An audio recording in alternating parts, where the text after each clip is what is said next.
अस्सलाम वालेकुम to all viewers. My name is Fateh Mohammad और आप देख रहे हैं हमारा YouTube channel basic computer skill. आज हमारी माइक्रोसॉफ्ट एक्सेल की वीडियो नंबर 8 है। अब तक हम माइक्रोसॉफ्ट एक्सेल में autofill, sum, subtract, multiply, divide और परसेंटेज के टॉपिक को कवर कर चुके हैं। आज की इस वीडियो में हम इन तमाम टॉपिक को इस्तेमाल करके माइक्रोसॉफ्ट एक्सेल में एक सैलरी शीट क्रिएट करने जा रहे हैं। इस सैलरी शीट का मेन मकसद एक्सेल में कैलकुलेशंस को समझना है।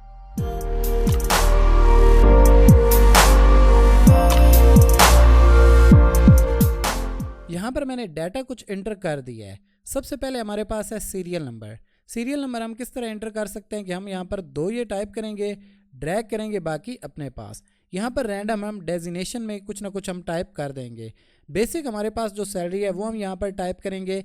नेक्स्ट हमने कैलकुलेट करनी है सैलरी पर डे। अब सैलरी पर डे हम किस तरह से कैलकुलेट कर सकते हैं। देखिए, हमें पूरे मंथ की सैलरी पता है, यानी हमें कंप्लीट मंथ की पता है और उसमें से हमने एक दिन की निकालनी है, सैलरी पर डे। अब एक दिन की सैलरी हम कैसे निकाल सकते हैं। मैथ का बेसिक रूल है कि कोई भी चीज़ हमें ज़्यादा पता हो, हमें पूरे मंथ की पता है, हम एक दिन की यानी हम कम मालूम करना चाहते हैं, ज़्यादा मालूम है कम मालूम करना चाहते हैं, तो उसके लिए हम डिवाइड करेंगे यहाँ पर। अब किसको किस पर डिवाइड करेंगे। मिसाल के तौर पर ये हम सैलरी शीट अगस्त के मंथ की बना रहे हैं, तो इक्वल टू अगस्त में कितने दिन होते हैं टोटल 31। तो पूरे मंथ की जो सैलरी है इसको हम डिवाइड कर देंगे 31 पर। 31 पर हम डिवाइड करेंगे, हमारे पास यहाँ पर एक दिन की सैलरी आ जाएगी। इंटर प्रेस करेंगे, ये देख सकते हैं पूरे मंथ की पता है, हमें एक दिन की मालूम करनी थी, तो वो किस तरह से की है अगेन देख लें।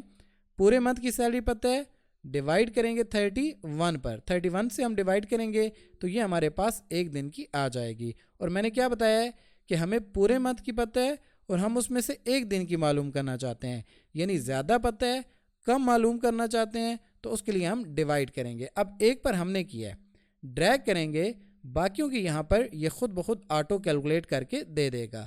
यहाँ पर देखिए पॉइंट के बाद बहुत ज़्यादा यहाँ पर डिजिट आ रहे हैं, हम इसको राउंड ऑफ करना चाहते हैं। किस तरह से कर सकते हैं, जनरल के बजाय आप इसको नंबर्स में कन्वर्ट कर दें, ये हमारे पास राउंड ऑफ हो जाएंगे। तो ये हमारे पास पूरे मंथ की सैलरी थी, हमने एक दिन की निकाली है।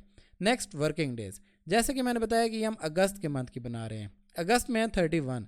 अब 31 में से जितने जितने दिन इन वर्कर्स ने काम किया है वो यहाँ पर मेंशन है। अब हमें यहाँ पर इसकी 29 डेज़ की कैलकुलेट करनी है, इसकी 27 डेज़ की, हमें एक दिन की पता है, हम यहाँ पर 29 डेज़ की मालूम करना चाहते हैं, यानी हमें कम पता है एक दिन की और हम ज़्यादा मालूम करना चाहते हैं 29 डेज़ की। तो किस तरह से कर सकते हैं, हमें एक दिन की पता है 29 की मालूम करना चाहते हैं, तो मल्टीप्लाई कर देंगे 29 के साथ।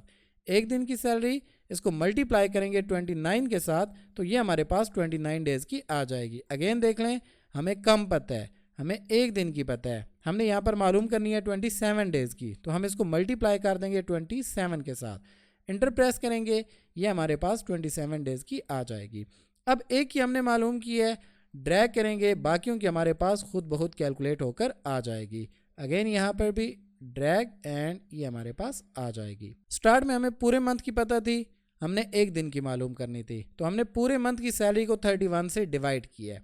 फिर हमें इसकी 29 डेज़ की मालूम करनी थी, इसकी 27, हर एक की अलग अलग, तो एक की हम मालूम करेंगे। किस तरह से, एक दिन की सैलरी, इसको मल्टीप्लाई किया 29 के साथ, तो ये हमारे पास इसकी 29 डेज़ की आ जाएगी। बाकियों की हम ड्रैग करेंगे, खुद ब खुद आ जाएगी। अब हमें यहाँ पर आवर टाइम आवर्स की सैलरी कैलकुलेट करनी है। जैसे कि इसने पूरे मंथ में 40 आवर्स जो है वो एक्स्ट्रा काम किया, इसने 60, इसने 44।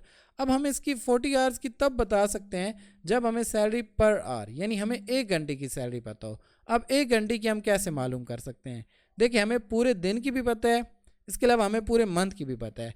अब उसमें से एक घंटे की निकालनी है, हम महीने में से आसानी से निकाल सकते हैं या दिन में से। देखें ये हमारे पास एक दिन की है, अब हमें पूरे दिन की पता है, हमने उसमें से एक घंटे की निकालनी है। एक घंटे की पता चल जाएगी तो हम आगे 40 आवर्स की आसानी से मालूम कर सकते हैं। अगेन हमें ज़्यादा पता है, हमें कम मालूम करनी है, तो उसके लिए हम क्या करेंगे, डिवाइड। कोई भी चीज़ ज़्यादा पता हो, कम मालूम करनी हो तो डिवाइड, और कम मालूम हो ज़्यादा मालूम करनी हो तो मल्टीप्लाई। यहाँ पर अब हमारे पास ये पूरे दिन की सैलरी है, इसको डिवाइड किससे करेंगे। देखिए एक दिन में होते हैं 24 आवर्स, लेकिन वर्किंग टाइम सारा नहीं होता। वर्किंग टाइम कितना होता है? 24 में से 6 आवर्स भी वर्किंग टाइम हो सकता है, 8 आवर्स भी हो सकता है, 10 भी, 12 भी, अलग अलग डिपेंड करता है। मिसाल के तौर पर यहाँ पर वर्किंग आवर्स जो है वो 8 आवर्स है, तो पूरे दिन की सैलरी को हम 8 से डिवाइड करेंगे। 8 से डिवाइड करेंगे, ये हमारे पास 1 घंटे की आ जाएगी। अगेन देख लें, इक्वल टू हमें पूरे दिन की पता है, पूरे दिन की सैलरी डिवाइड 8। 8 से क्यों कर रहे हैं? यहाँ पर हम ये मान के चल रहे हैं कि एक दिन में जो वर्किंग टाइम है वो 8 आवर्स है, इस वजह से हम इसको 8 से डिवाइड कर रहे हैं। वही हमने एक की मालूम की, ड्रैग करेंगे, बाकियों की ये खुद ब खुद कैलकुलेट करके दे देगा। Next, round of. देखिए पॉइंट के बाद बहुत ज़्यादा वैल्यूज़ आ रही हैं। जनरल, इसको हम नंबर्स में करेंगे, ये राउंड ऑफ हो जाएगा। नेक्स्ट हमारे पास आ जाता है आवर टाइम सैलरी। देखें 1 घंटे की पता है, हमने यहाँ पर 40 आवर्स की मालूम करनी है। अगेन हमें कम पता है, हमें ज़्यादा मालूम करनी है, तो कम पता हो ज़्यादा मालूम करनी हो तो मल्टीप्लाई। ये हमारे पास 1 आवर की है, इसको हम मल्टीप्लाई कर देंगे 40 से, ये हमारे पास 40 आवर्स की आ जाएगी। अगेन देख लें, 1 घंटे की पता है, इसको हम मल्टीप्लाई किससे करेंगे? यहाँ पर 60 से। यहाँ पर हमने कैलकुलेशन करनी है, तो इसके सामने जो सेल्स हैं इन्हीं का हम यहाँ पर एड्रेस देंगे, इंटर, ये हमारे पास आ जाएगी। ड्रैग करेंगे, बाकियों की आप देख सकते हैं खुद ब खुद कैलकुलेट होकर आ जाएगी। नेक्स्ट उसी तरह से राउंड ऑफ करना है तो रेंज में लें, जनरल के बजाय नंबर्स करेंगे, तो ये आप देख सकते हैं ये राउंड ऑफ हो जाएंगे। ये देख सकते हैं ये हमारे पास आवर टाइम सैलरी कैलकुलेट होकर आ गई। अब टोटल सैलरी इक्वल टू हमारे पास वर्किंग डेज की ये सैलरी है, इसमें हम साथ प्लस कर देंगे जो आवर टाइम है, इंटर, ये हमारे पास टोटल सैलरी आ जाएगी। अगेन देख लें, यहाँ पर हमारे पास वर्किंग डेज वाली सैलरी, इसमें प्लस कर देंगे आवर टाइम, दोनों ऐड हो जाएंगी, तो ये हमारे पास टोटल सैलरी बन जाएगी। ये देख सकते हैं। अगेन ये आप देख सकते हैं कि हमने यहाँ पर एक कंप्लीट सैलरी शीट बना ली है। यहाँ पर सीरियल नंबर, डेजिग्नेशन, सैलरी, ये हम अपने पास से लिखेंगे। सैलरी पर डे, एक दिन की कैसे कैलकुलेट की है? पूरे मंथ की जो सैलरी है इसको हमने डिवाइड किया 31 से। हम अगस्त के मंथ की बना रहे हैं, अगस्त में होते हैं 31 डेज। अब इसने पूरे महीने में कितने दिन काम किया, जैसे कि इसने 29, 27 हर एक का अलग अलग लिख दिया है।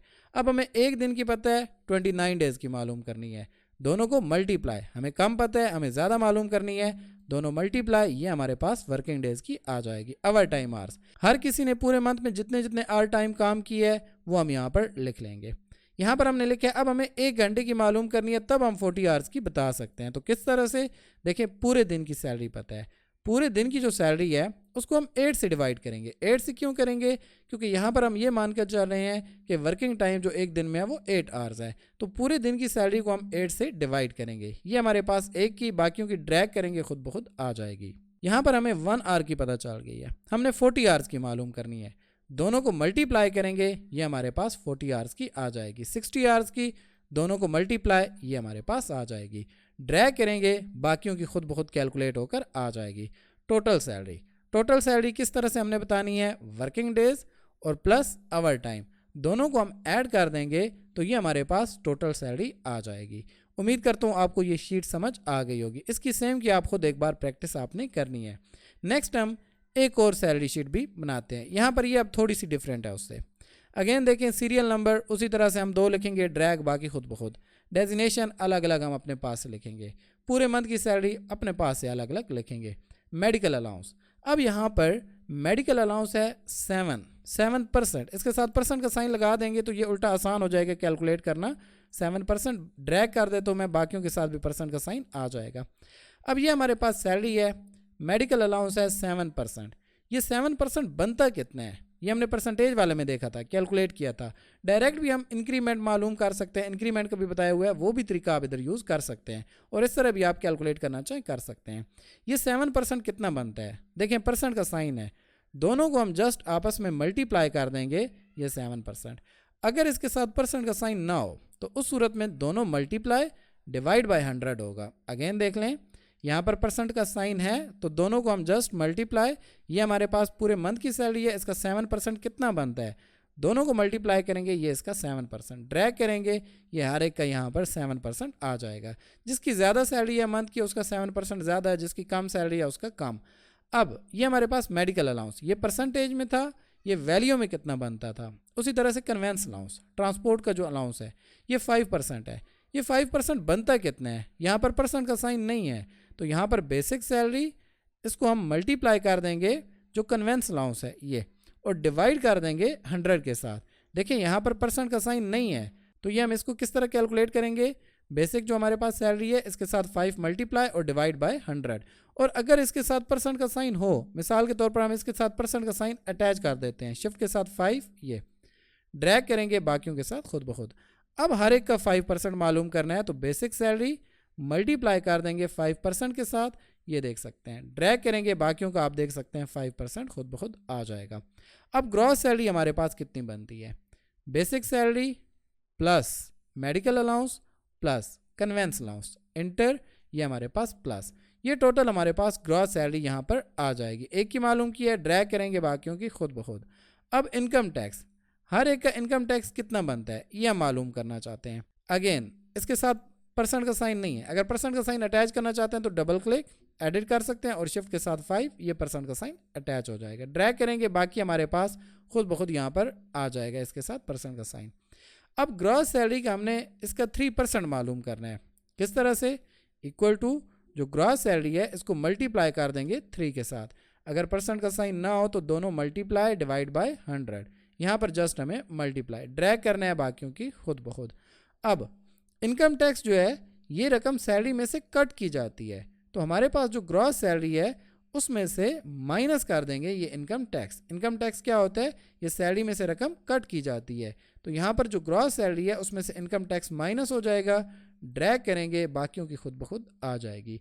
तो ये आप देख सकते हैं कि ये सैलरी शीट उस दूसरी सैलरी शीट से थोड़ी सी डिफरेंट है। सीरियल नंबर 2 लिखेंगे, ड्रैग करेंगे बाकी खुद, डेजिग्नेशन अलग अलग अपने पास से लिख सकते हैं, सैलरी पूरे मंथ की अपने पास से आप अलग अलग टाइप कर सकते हैं। मेडिकल अलाउंस 7%, 7 और 7% का साइन, ड्रैग करेंगे बाकियों को खुद ब खुद। मेडिकल अलाउंस, अब ये कैसे कैलकुलेट किया, यहाँ पर पहली कैलकुलेशन इन्वॉल्व हुई है, तो ये हमारे पास जो पूरे मंथ की सैलरी थी इसको हमने मल्टीप्लाई कर दिया 7% के साथ, ये हमारे पास मेडिकल अलाउंस एक का हमने किया है, ड्रैग बाकियों का खुद ब खुद। कन्वेंस अलाउंस है 5%, किस तरह से, ये कैसे मालूम करेंगे ये 5% बनता कितने हैं, तो बेसिक जो सैलरी है इसको मल्टीप्लाई कर देंगे 5% के साथ। अब यहाँ पर देख सकते हैं कि T3 और मल्टीप्लाई किससे किया है, W3 से, दोनों को मल्टीप्लाई किया है, ये हमारे पास आ गया, एक का हमने ड्रैग बाकियों का खुद ब खुद। Gross salary, basic salary plus medical allowance plus convince allowance, तीनों को हम प्लस कर देंगे, ऐड करेंगे ग्रॉस सैलरी, एक की हमने मालूम किया बाकियों की खुद ब खुद हो जाएगी। Next income tax, income tax क्या होता है 3%, ये रकम सैलरी में से कट की जाती है, तो यहाँ पर अब इसका हमें 3% मालूम करना है, दोनों को मल्टीप्लाई, ये हमारे पास इनकम टैक्स आ जाएगा। अब ग्रॉस सैलरी में से इनकम टैक्स माइनस करेंगे, ये हमारे पास नेट सैलरी आ जाएगी। उम्मीद करता हूँ ये आपको दोनों किस्म की जो हमने सैलरी शीट्स बनाई हैं ये आपको समझ आ गई होंगी। इसको खुद यहाँ पर अब जो डाटा मैंने टाइप किया है इसको खुद एक बार आप एक्सेल में टाइप करें और ख़ुद इसमें जो जो कैलकुलेशन है उन कैलकुलेशंस को समझना मेन मकसद है, तो आप खुद एक बार कैलकुलेशंस को अप्लाई करें, ट्राई करें, तब आपको ये टॉपिक अच्छे से समझ आ जाएगा। जो हमने टॉपिक पहले किए हैं ना, plus minus multiply divide percentage, वो तकरीबन सारे इसमें यहाँ पर यूज़ हुए हैं, तो वो टॉपिक सारे एक तरह से इसमें रिवाइज हो जाएंगे और साथ आपको आइडिया भी हो जाएगा कि हम सैलरी शीट किस तरह से क्रिएट कर सकते हैं। तो ये एक तरह की सैलरी शीट, ये दूसरी तरह की सैलरी शीट हमने बनाई है। अब जो काम किया है इसको सेव कैसे कर सकते हैं। सेव करने के लिए फाइल, ऑलरेडी फाइल सेव हो तो सेव एज, पहली बार अगर हमने फाइल सेव करनी हो तो सेव पर क्लिक करते हैं। चूँकि मैंने ऑलरेडी ये फाइल सेव की हुई है, दोबारा मैं सेव करना चाहता हूँ तो मैं सेव एज, आगे काम एक जैसा है इसका, क्लिक करेंगे। अब लोकेशन, लोकेशन मतलब हम इसको कहाँ पर सेव करना चाहते हैं। मिसाल के तौर पर मैं यहाँ पर ब्राउज और लोकेशन यहाँ पर दूंगा। अब मैं अपनी मर्ज़ी से कोई भी लोकेशन दे सकता हूँ कि जहाँ पर मैं इसको सेव करना चाहूँ, ठीक है। मिसाल के तौर पर डेस्कटॉप, किस नाम से मैं सेव करना चाहता हूँ। मिसाल के तौर पर ये हमने सैलरी शीट बनाई है तो इसको मैं सैलरी शीट के नाम से ही सेव करना चाहता हूँ। सैलरी शीट सेव, एंड ये हमारी फाइल सेव हो जाएगी। ऊपर भी आप टाइटल बार में देख सकते हैं कि इसका नाम जो है वो चेंज हो गया। बहरहाल ये दो किस्म की सैलरी शीट हमने बनाई हैं, इन दोनों की एक बार खुद आप एक्सेल में लाजमी प्रैक्टिस करें। बाकी किसी किस्म का कोई भी क्वेश्चन है तो वो आप पूछ सकते हैं। आज के लिए इतना ही, इंशाल्लाह मिलते हैं अपनी नेक्स्ट वीडियो में। तब तक के लिए इजाज़त दीजिए, अल्लाह हाफिज़।